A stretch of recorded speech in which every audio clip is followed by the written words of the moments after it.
Hello, everybody, and welcome to episode 5 of Leading the Moment with Dr. Pickard. Joining me today is Dr. Jeremy Pickard, president of Southwest Tech. Hello, Jeremy. How are you doing today? Good. How are you? Outstanding. Really good today. Good. And I'm Dan Wackershauser. I work in the marketing department here at Southwest Tech. Special guest today, Dan Imhoff. Dan is the executive director of facilities, safety, and security. Welcome, Dan. Welcome. Thank you. Yeah. How are you doing today? Good. You guys have a good break? Excellent. Yeah. Good. Ready for the 100 degree heat this week? Yeah. Great. Are the facilities ready for it? That's the real question, right? Yeah. So we did some setbacks, so we're going to limit outside air intake. I think we're ready. Great. So let's start a little bit, Dan, with your background. I guess where you're from, how'd you get to Southwest Tech, and how long have you been here? So I'm from Muscatine, Wisconsin. Weird fact about me is I've lived in 3 houses my whole life, and the house that my wife Roanna and I built 20 years ago was in between the farm that I grew up on and then the house that my parents built. So if I stand in my backyard, I can look at the 2 locations the other locations that I lived in my life. So my route to Southwest Tech, when I was in high school, I was a good student, got good grades, but did not want to go directly into a 4-year college. So I started working for a local plumbing, heating, electrical company. Eventually, they indentured me, so I did my apprenticeship. I did it here at Southwest Tech. Worked for them. Eventually, got my journeyman's after I finished my apprenticeship. Worked through till I got my master's. Became a master electrician. I worked for them until spring of 2011, and then there were several people here working on campus that urged me to apply for Southwest Tech's master electrician job. Luckily, I got it. When I got here, I really loved the place, loved the culture. Was kind of woke my passion for learning back up. I enrolled in the supervisory management program while I was a master electrician. Just after I enrolled and started, our director of facilities at the time, Doug Pearson, announced that he was leaving. I had a meeting with Doug, and Doug urged me to apply for the director of facilities job. Luckily, again, I was able to get that through time. I've worked on different degrees. I've since earned my bachelor's degree in business administration from Franklin University. I'm just about done. I will be done in January with my MBA. So getting to the end of that step in my career. But through that, I've been here for 15 years. I've been the director of facilities with different job duties assigned since spring of 2014. Through that time, I've had different roles added, with the safety, security, kind of seen that go. Early in my career, one thing that I had an individual tell me is don't pass up an opportunity to learn a new skill or to take on a new challenge. So as I've been working as the director of facilities, there's been different safety trainings, different opportunities that I've had that I've taken through here that have allowed me to evolve with the role and take on different responsibilities as other people left and kind of morph into this role. Absolutely. And Jeremy, we've talked a couple times already about the employees' longevity here at Southwest Tech. Dan, 15 years? Yep.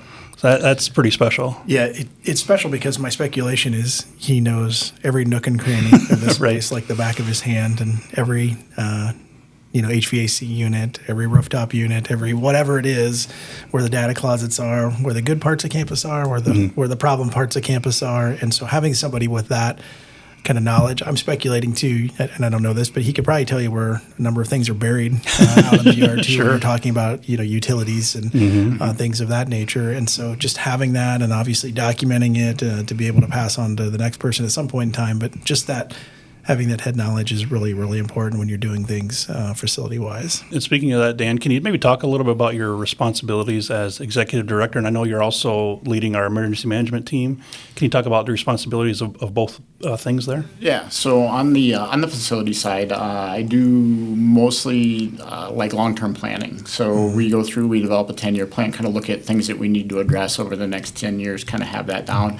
And then we narrow it down to a 3-year plan that we submit to the state of different projects that we have going on. As far as day-to-day facilities operations, Josh Bedward, our director of facilities, takes care of that. Josh reports to me. We kind of work together on that aspect. On the safety side, like the OSHA, so environmental health and safety, that's more me, where I work with different people to ensure that we're compliant on all of those aspects. We have different safety protocols put in place. I'm our campus risk manager, so if something happens, there's an accident incident, I look into it and determine what we need to do to ensure that it doesn't happen again, or to put in safeguards. And then on security side, I work with our student security officers, and we go from there. And as you mentioned, I lead our emergency response and our core emergency response team and our behavioral intervention team to ensure that we have the resources that we need either prior to or should an emergency happen. Sure, and we'll get into all that later. And we have a big special project coming up for our Building Trades-Carpentry students this year. We'll talk about that. But first, what I like to do is ask a couple fun questions just to get us going. So, Dan, what is one tool you cannot live without, either here at work or personally? One tool. So I'd say personally, I'm going to say my compound miter saw, because I have to justify to Roanne why I bought it. So we did a remodel project a few years ago and then built a shed, and it was a key tool that I used to do both of those. But I use it constantly now. I don't know how I lived without one, because if you have to make a quick cut or do something, it's right there and it's very handy. What about you, Jeremy? Is there anything that you couldn't live without? Yeah, the thing I think I probably use the most is my impact drill. It's just a tool that you go to do a number of different things. But I was just doing a project at home. I had some hail damage in my house, and so we got a new front door, a new front porch, and I got a new oscillating tool. And so one of my mottos has been, buy the tool that you need for the job that you're doing, and then very quickly you start to, accumulate a number of things. It's a little easier to justify with your spouse, too, on why you needed to make some of those purchases, because you can demonstrate what the result of it is. So just got a new oscillating tool. That thing's been pretty impressive. But I would say the go-to, the one I use the most, is a drill. But, yeah, any project that you have, little table saw, miter box, we used all those just recently, and so really important to have a good portfolio of tools in your garage. And once you get a new tool, then you find more projects, right? That's exactly it. Yeah. So the next one, I really like this question. If you had an unlimited budget, what's one thing you would do to campus, either fix or add? What's one thing you would do if you had unlimited funds? So completely unlimited, I would heat all of the parking lots and sidewalks. Then it stops all of the maintenance that we'd have to do. It would eliminate a lot of the dangers of ice and slips and trips and falls. And then, Yeah, unlimited. I mean, the campus is really nice. And so we just got done going over the 3-year and 10-year plan that he just mentioned, and we were walking campus to kind of see some of the things that needed to be done. Collectively, it's really nice. There have been a lot more campuses across the nation, different states, that's not even comes close to the quality that we have around here. So kudos to Dan and his team. Are there areas that still need to be refreshed and updated? Always. You're always going to have that when you have a college campus, and that's what we're doing is you put together that 3 and 10-year plan to be able to address those issues. Unlimited, boy, I mean, I think there are a couple of facility spots that we need. Electrical linesmen, that would be a great facility. We've even talking about we're bringing on club volleyball at some point in time. So what would a gymnasium look like to be able to support some of those efforts? Could you use the gymnasium then as well with your criminal justice program for the physical training aspect of that? So just a number of things. I think that would be one of them. And then housing is always a limiting factor in our area. So trying to resolve and help out with some of the housing for our staff. I think we have plenty of student housing, but what would that look like for employee housing? I think would be a number of things that I would look at too. So unlimited funds. Yeah, that's kind of interesting to really think about. It's fun to dream, isn't it? It is fun to dream. And then we got a couple of really new programs. RadTech is coming on. Dental hygiene is coming on, and so having the ability to do some things with those spaces, I think would be important as well. Sure, absolutely. Dan, you've been here 15 years. Probably every inch, like you said, of campus. Is there one area on campus that you really enjoy? My favorite place to be and to look out is to go to the 3rd floor of the health science building in the alternate learning lab. You can see almost all of campus from up there. It's a beautiful view. It's usually very quiet on that 3rd floor. I'd say that's probably my favorite place to be. If I had just had to get away, take a half hour, have a little quiet time, I'd go up there because then you can look out and and view all of campus. Absolutely. And Jeremy, have you found a favorite spot yet? Yeah, I like to be where folks are. Sure. So, anytime you can get into the Commons area there, the student activities area, that's probably my favorite place. There's food involved there, so you can sit down and grab something to drink or eat with folks. So I would say right now that's my favorite area to be in. So let's kind of get into some capital projects and things coming up for this year. Dan, one of the major exciting projects is kind of a new thing, sort of new, I guess. Our Building Trades-Carpentry students are going to be doing a project in Lancaster. Can you tell us a little bit about that? Yeah, so we're going to have a partnership with the Great Day Lancaster committee. They actually approached Dennis Cooley, our executive director of the foundation. He also oversees our real estate foundation, and asked him if there was a partnership, there was a possibility. Dennis brought the idea to me. We sat down and had several meetings, both with just Dennis and I, and then Dennis and I and the committee members from Lancaster, and kind of laid out what their hopes and goals were. We set out how the program works and what we need to do, because we still, it is a learning environment, so there are certain aspects that we have to do, kind of set expectations on both sides, and then the committee went to the city of Lancaster to get approval to move forward on building. It's going to be a little different than what we normally do. This is going to be a traditional multi-story home with a basement. In the past, we've done a project here on campus each year where we build a duplex for our students for student housing through the real estate foundation on their land. Those duplexes are basically a one-story slab at grade, so they're just sitting on a concrete pad, and we build that out. The last 2 years, so the 25-26 year, and then 24-25 are the first two programs that we've had that have taken the house from start, or the duplex from start to finish. During those two class periods, we were able to take from a flat slab to having a completely constructed duplex that students are going to be moving into the next year. It's been a great program as far as that goes. With this Lancaster project, the students are going to experience new things, but with that learning aspect in there, we're kind of questioning that we're going to be able to keep moving forward on our timeline. So we worked with the city, and then they've actually worked and secured an outside contractor, Duncan Contracting, and they're going to be kind of working with us hand in hand along as the project goes. So if we're working on an aspect of the project and it gets to the point where we need to move on, Duncan can step in and kind of help us move through to that next level when we're done. That's great. And Jeremy, I don't think this is a super unique thing for schools to do, but it's just another example of why students should come here and they work with their hands and they love it. The students absolutely love it. Yeah, so anytime we can do things where students work with their hands and they can get that hands-on experience, we're all about that.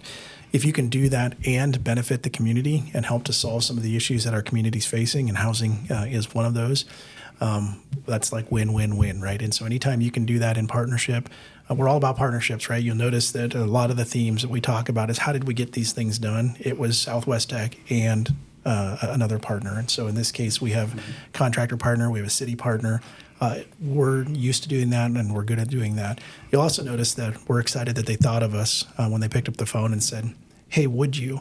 And so if you're out there and you're listening to this and you have an idea about a way that the college could possibly partner, we just encourage you to pick up the phone and let's have a conversation and see what sticks, because oftentimes we're looking for that opportunity. We're wanting to do that, and we're wanting to make sure that we can give back to the community that we serve. Absolutely. And Dan, with this project, this spec home, how does it work, I guess, as far as timeline? Is it going to be the same timeline where we hope to have it available in the fall of 27? And is there already a buyer, or will it go on the market? How does that work? So we're gonna work on a similar timeline. The contractor's working right now. They're gonna get the foundation in there, so they're gonna have the basement poured and ready to go. So that way, the first week of school, we can kind of start working, and we'll have classroom time. There are certain safety aspects that we have to go through and certain steps like that.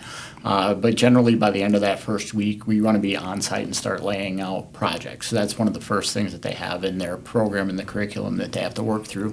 And then we're going to work on a similar timeline, so that way it's finishing up about the time that we're done with school. So that way the students are able to experience every aspect of the project as it goes. We want to make sure that they're getting the chance to install cabinets, they're getting the chance to do some trim work and to do all that stuff. So we want to stay on that same timeline. So we're wrapping up either at the end of April or early May, so that way they can experience all of Does it go on the market then, or? Yeah, so this will be a spec house, so there's not a buyer in place now. So it will be just working with the city and the committee to ensure like any of the finishes and stuff like that. We'll be going through and working with them.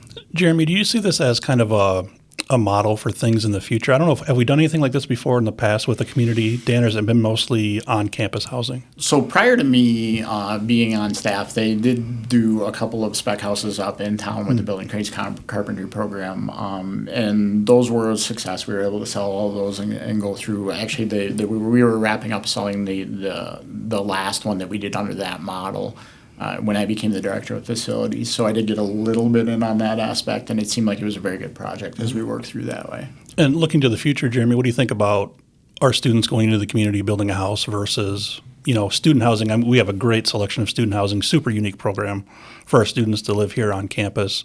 Kind of two unique projects, two different styles of things. What do you think about each one of those? Yeah, so we're very interested in doing that and being able to provide some housing. So right now, we've moved to the area. I have a rental property, but we've talked about looking for housing.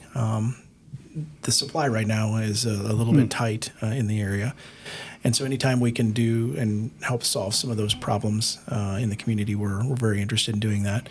Obviously, the geographic circle that you're going to have to put around the college, because getting to and from the site in order to be able to build it, right, there is a little bit constrained. You're not going to drive an hour and a half every day to go to the construction site to work for a couple hours and then drive an hour and a half back. So geographically, we are limited a little bit. And Lancaster makes sense, 10 minutes away.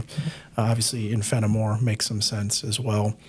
And so, those are opportunities. There's not a lot of lots for sale in the area. And so I know the city of Fenimore is working on that. They just received a pretty significant grant to build an industrial park. There is some residential housing that's associated with that. So, how can we be of assistance and being a partner in that in order to develop that and help grow that out? Those are very much conversations that we're very interested in having and seeing how we can be part of those solutions. But that is the best way to do it. And then again, hopefully you can put out an affordable house, because we're not in it. We're not developers, right? We're training, and so what we're looking for is opportunities to be able to train and do that, not to come in and say we're going to build a whole neighborhood of homes and try to sell that. That's not what we're doing. We're more on the side of how can we continue to do that. We build a number of student homes here, and we're kind of not exhausted that, but we have, I would say, what we need. And so we're looking for other opportunities to be able to do a number of different projects as well. This one's great. Basement to a couple stories. That's going to be some learning that, we haven't done before by building on a slab. And so anytime we can grow and expand some of the opportunities we have for our students, that's what we're looking to do. Yeah, and speaking of students, what a great opportunity. I have friends who are in construction, and you always drive by and they're like, oh, I built that. I mean, what an experience for students to, in a few years, be like, oh, go through Lancaster. That's the house I built when I was in college. That's an amazing opportunity, isn't it, Dan? Yeah, so, graduation day, that is one of the things, like the Building Trades-Carpentry students, their family's happy that they're here and that they get to do that, and they go through the ceremony. But every one of them, almost to a person, has to take their parents over or grandma over and show them the house or the housing unit that they built. And the pride that you see in not only our students, but then in their families, when they see the project that they've completed, it's a really cool feeling. Yeah.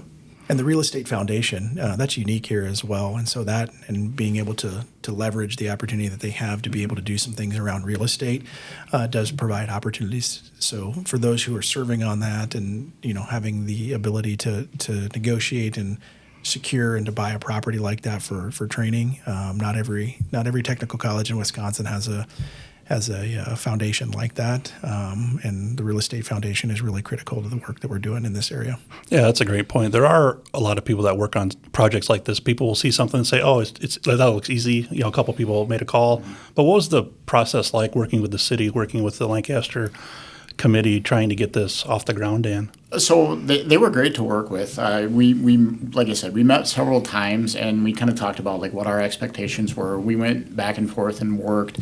We kind of laid out what we could do, what our limitations were. Obviously, the learning was a thing. The logistics was a thing. You know, they have to be here for math in the morning, but then we'll be on site.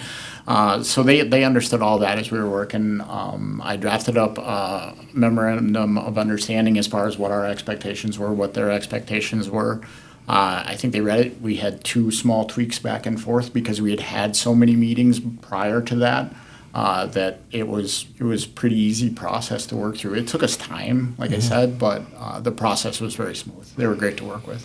It's win-win, right? Right. So it wins for us because we have an opportunity to do the training there, and it wins for the town of Lancaster because they have another property, another home for sale that's going to generate some tax revenue for their community. So anytime you can find partnerships that are win-win, usually those go pretty smoothly. Yeah, absolutely. It's going to be an exciting project, and the students are going to start right away when they come in the fall, right, Dan? Yep. They're going to get going. Right away. Like I said, that first week they have some safety training that we have to get through. They have some other classroom stuff. But generally in that first week, they're out doing layouts and working on that stuff right away. And we'll certainly have updates on social media throughout the year, giving progress on the house, and from foundation to the second story. And it should be an exciting project for sure. And speaking of projects, is there anything else on the agenda this academic year as far as capital projects? I know, Jeremy, you mentioned the 3-year plan. Anything that you'd like to discuss and good things coming up for the future, Dan? So right now, our big thing is we're trying to make sure that we're keeping campus, like Jeremy said, in really good shape. So our referendum with the new construction of health science, ag auto, daycare, that project was, believe it or not, done in 2010, 2011, so we're at 15 years now. So a lot of our capital dollars as far as improvements go is, for the next 2 years, is invested in those types of things, making sure that we're keeping those buildings up to our standard and our level. Down the 3-year plan, Jeremy kind of touched on it. We're talking about electrical power distribution, possibly having a facility out there, doing that stuff. And each year what we do is we kind of get our group together, our leadership group together. We talk about the different projects that we have, and then we kind of work through that. And then I take a draft at our 3-year plan and kind of build that in. So we have that opportunity of everyone to bring those projects forward. So I think the next one, or right now what we're looking at, is electrical power distribution. 2 years ago now we bought the new farm property out on Highway 18. There's a lot of different options that we could go out there. So a lot of it's just kind of figuring what our best route is over the next 2 years and going from there. Yeah, and Jeremy, I've been here for 8 years, and the flexibility and the speed at which the facilities group works, it's really amazing. And you've probably seen that at your community college that you were at before, where if something needs to get done, they're very flexible. We're always trying to implement new programs, and so things move around, and it's really cool to see. Yeah, it is. But having that 3 and 10-year plan, that's going to go to the board tonight. So if those folks are interested in seeing what's on that after the board meeting's over, all that's public information. You have the opportunity to go in and check that out. We just want to be thoughtful in what we're doing. You asked the question, what we do with unlimited resources. We're not in that situation, right? Right. So we need to be very thoughtful, very planful, and we're good stewards of the resources that we have in order to make sure that we have the spaces for teaching and learning that we need here at the college. Absolutely. And Dan, what's it like, with the facilities group and the guys that are always trying to move classrooms, move labs, new programs coming in? Sometimes we pause programs. It always seems like there's something going on here, right? As far as spaces and things like that. How do you guys handle all that? So one thing that's awesome about our team is they're all hands on deck. If there's an emergency, or if there's a switch that comes up, it doesn't matter if you're a HVAC tech, if you're buildings grounds, if you're a custodian. If we need you to do certain aspects, everybody jumps in, does what they can to their ability, and they're all willing to do whatever it takes to make campus function and to go the way we need it to. They take such ownership and such pride in the place that we never have to like force people to do what needs to be done. Yeah, and I think it starts with leadership with Dan and Josh, and then it works its way down. So when they see something wrong, they take it personal a little bit, and it's a reflection of who they are and the work that they want to do. And I think when you set that standard, that goes all the way through the organization, that we want to be something that we can be proud of. We want a standard that is very high, and we want to meet that standard on a regular basis. And so when something's wrong, it's not just impacting their day. They recognize that it's impacting the students' day and their learning opportunities. So to resolve that in a timely manner, they understand what the mission of the college is, what it is that we're trying to accomplish. And that's why it happens so quickly with such great pride and with such great quality, is because the standard that they have for themselves trickles down through their entire division. And then they also know that they're doing that for the students and what the purpose is here at Southwest Tech. Absolutely. They're a great group. And you know that, Dan. You've been here long enough. You and Josh do an incredible job. You know, if something comes up, it always gets done. And before we wrap up here, is there an address for the spec home? Do we know where that's at? Do you know what the address is, or don't. Did I stump you on that one? You caught me completely off guard on that one. I do not know the address of the spec home. Well, we'll find it. It'll be on social media. We'll give updates. So, Yeah. And then once this one's done, Jeremy, you're going to put your name on the list for the next one, or? Yeah, I think we need to figure out where the next one's going to go. So we're always in that planning mode because the deal is we want to do one next year. And so we're probably getting to that point in time where we need to start having conversation around, okay, where's the next one going to end up? Where's the next one going to end up going? And so that's something we'll continue to work on and keep our opportunities and eyes open for. So if you're interested in selling a lot in the Fenimore, Lancaster area, please reach out. We'd be happy to have a conversation with you. Absolutely. So is it fair to say now we're kind of shifting from on-campus housing to kind of community-based partnerships, or it probably depends on how many students we get? Yeah, it depends on the need, right? What we want is an opportunity for our students to be able to do that hands-on work. And so if we can build more student housing because we need more student housing, then we'll continue to take a look at that and do that. I think for right now, this opportunity presented itself and it worked, and we're not opposed to continuing those opportunities. But yeah, maybe it's a nice blending of the two. But right now, I don't know that we need additional student housing on campus. The only one that comes to mind is maybe like, what does an employee housing look like? And that could be an opportunity that we need to explore. Oftentimes we're not typically housing people on campus though. So that's where the community and a lot in the community makes some sense for folks to be able to come and purchase that home. Absolutely. And before we wrap up, if you're in the area, if you're around Fenimore, you haven't been here in a while, stop by. Things have surely changed. We have the auditorium from a few years ago. We have a solar array in the back, a tremendous child care center. It really is a great place to work and see every day. It looks great. Even the healthcare facility right now is getting a little bit of an overhaul with some new flooring. And so folks who come back to the healthcare site this fall, it'll look different than it did just a few months ago. Well, thanks, Dan. We really appreciate it. We learned a lot, and we're excited for the future here. Well, thanks for having me, guys. Yeah, it was great. Thanks, Jeremy. Dan and Dan. Yeah, that's right. We had a great podcast with Dan and Dan. That's right. All right. Thanks, guys. Thanks, Jeremy. Thank you. We'll see you on the next episode in a couple weeks. Until then, feel free to follow us on Spotify, and we'll see you next time.